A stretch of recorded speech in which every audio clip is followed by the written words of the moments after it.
This lecture is a continued discussion of latent aspect rating analysis. Earlier, we talked about how to solve the problem of LARA in two stages, where we first do segmentation of different aspects, and then we use a latent regression model to learn the aspect ratings and then latent weights. Now, it's also possible to develop a unified generative model for solving this problem. And that is, we not only model the generation of overrating based on text, we also model the generation of text. And so a natural solution would be to use topic model. So given an entity, we can assume there are aspects that are described by word distributions, topics. And then we can use a topic model to model the generation of the review text. We assume the words in the review text are drawn from these distributions in the same way as we assume for a generative model like PLSA. And then we can then plug in the latent regression model to use the text to further predict the overall rating. And that means we first predict the aspect rating and then combine them with aspect weights to predict the overall rating. So this would give us a unified generative model where we model both the generation of text and the overall rating condition on text. So we don't have time to discuss this model in detail, as in many other cases in this part of the course where we discuss the cutting edge topics.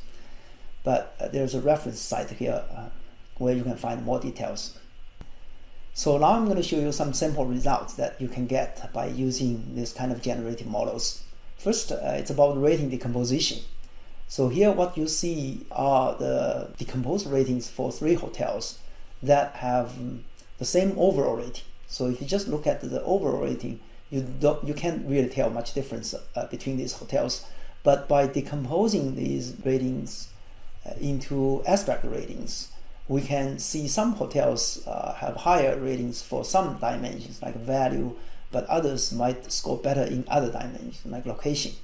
And so this can reveal detailed opinions at the aspect level. Now here the ground truth is shown in the parentheses. So this also allows you to see whether the prediction is accurate. It's not always accurate, but it's mostly still reflecting some of the trends.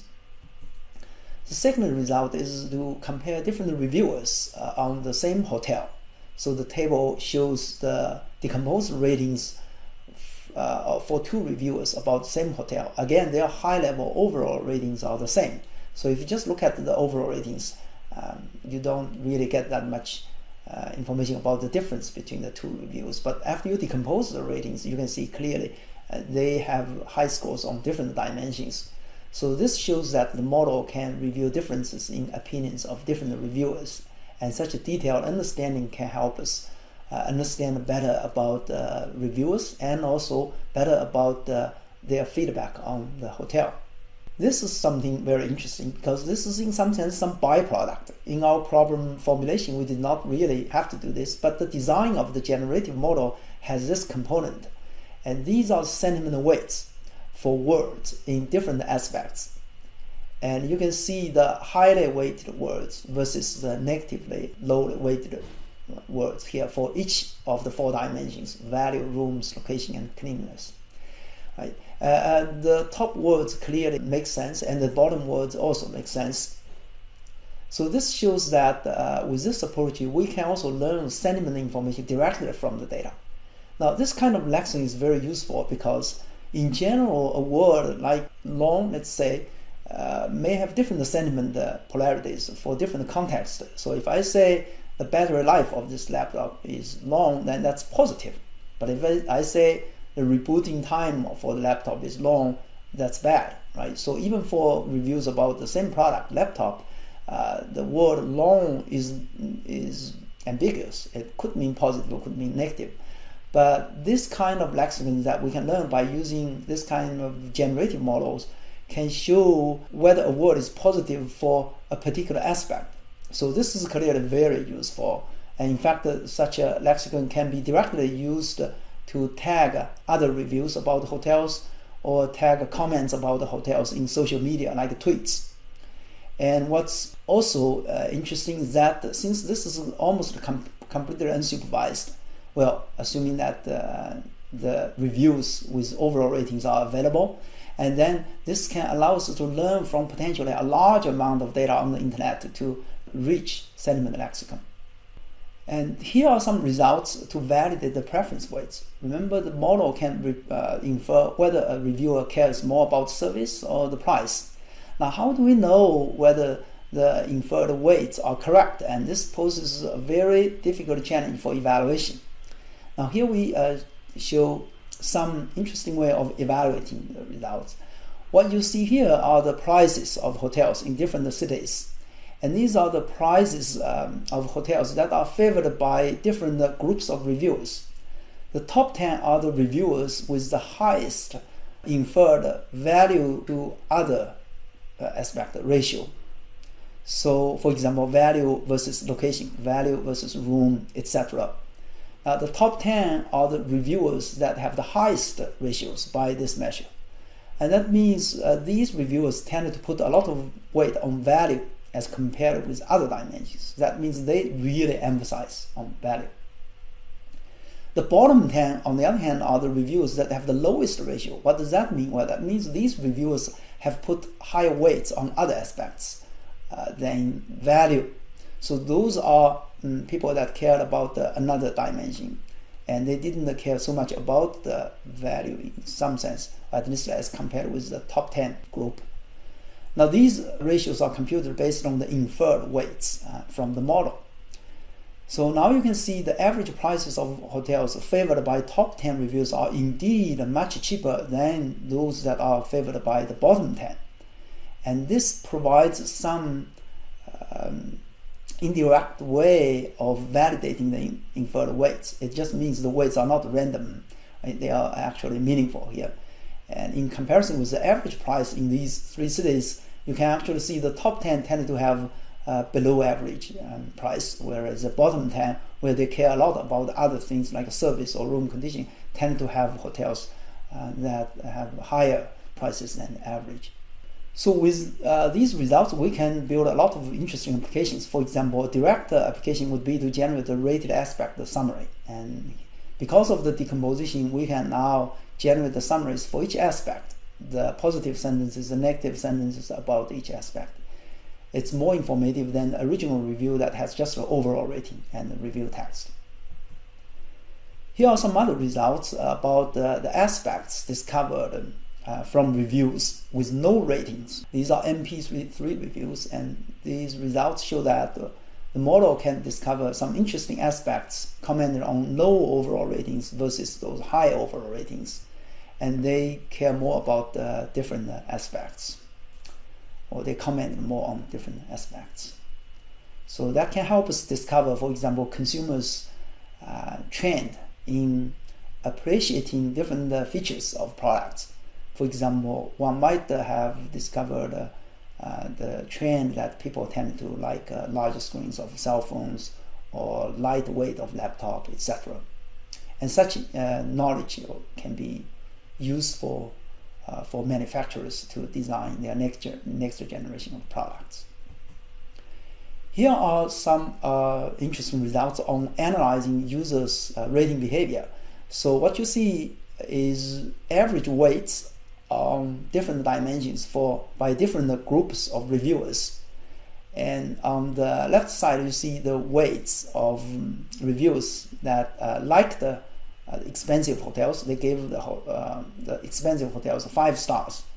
And you can see their average weights tend to be more focused on service. And that suggests that people like expensive hotels because of good service. And that's not surprising. That's also another way to validate the inferred weights. But if you look at the right side, look at the column of 5 stars, these are the reviewers that like the cheaper hotels, and they gave cheaper hotels 5 stars. As we expected, and they put more weight on value, and that's why they like the cheaper hotels. But if you look at when they didn't like expensive hotels or cheaper hotels, and you see they tended to have more weights on the condition of the room, cleanliness. right? So this shows that by using this model, we can infer some information that's very hard to obtain, even if you read all the reviews. Right? Even if you read all the reviews, it's very hard to infer such preferences or such emphasis. So this is a case where text mining algorithms can go beyond what humans can do to review interesting patterns in the data. And this, of course, can be very useful. We can compare different hotels, compare the opinions from different consumer groups in different locations. And of course, the model is general. It can be applied to any reviews with overall ratings. So this is a very useful technique that can support a lot of text mining applications. Finally, there is also some result on applying this model for personalized ranking or recommendation of entities. So because we can infer the reviewer's weights on different dimensions, we can allow a user to actually say, what do you care about? So for example, I have a query here that shows 90% of the weight should be on value and 10% on others. So that just means I don't care about the other aspects. I just care about getting a cheap hotel. My emphasis is on the value dimension. Now, what we can do with such a query is that we can use reviewers that we believe have a similar preference to recommend hotels for you. How can we know that? Well, we can infer the weights of those reviewers on different aspects. We can find the reviewers whose weights, or more precise, whose inferred weights are similar to yours, and then use those reviewers to recommend the hotels for you. And this is what we call a personalized, or rather query-specific recommendation. Now, the non-personalized recommendation results are shown on the top. And you can see the top results generally have much higher price than the low group. And that's because when reviewers cared more about the value as dictated by this query, and they tend to really have favor low price hotels. So this is yet another application of this technique. It shows that by doing text mining, we can understand the users better. And once we can understand users better, we can serve these users better. So to summarize our discussion of opinion mining in general, this is a very important topic with a lot of applications. And as a task, sentiment analysis can be usually done by using just text categorization, but standard techniques tend not to be enough, and so we need to have enriched feature representation. And we also need to consider the order of those categories, and we'll talk about the ordinal regression for solving this problem. We have also shown that the generative models are powerful for mining latent user preferences. In particular, in the generative model for latent rating regression, we embed some interesting preference information and sentiment weights of words in the model. As a result, we can learn those useful information when fitting the model to the data. Now, most approaches have been proposed and evaluated for product reviews, and that was because in such a context, the opinion holder and opinion target are clear, and they are easy to analyze. And they, of course, also have a lot of practical applications. But opinion mining from news and social media is also important, but that's more difficult than analyzing review data, mainly because the opinion holders and opinion targets are all implicit, and so that calls for natural language processing techniques to uncover them accurately. So here are some suggested readings. The first two are small books that are excellent reviews of this topic, where you can find a lot of discussion about the other variations of the problem and techniques proposed for solving the problem.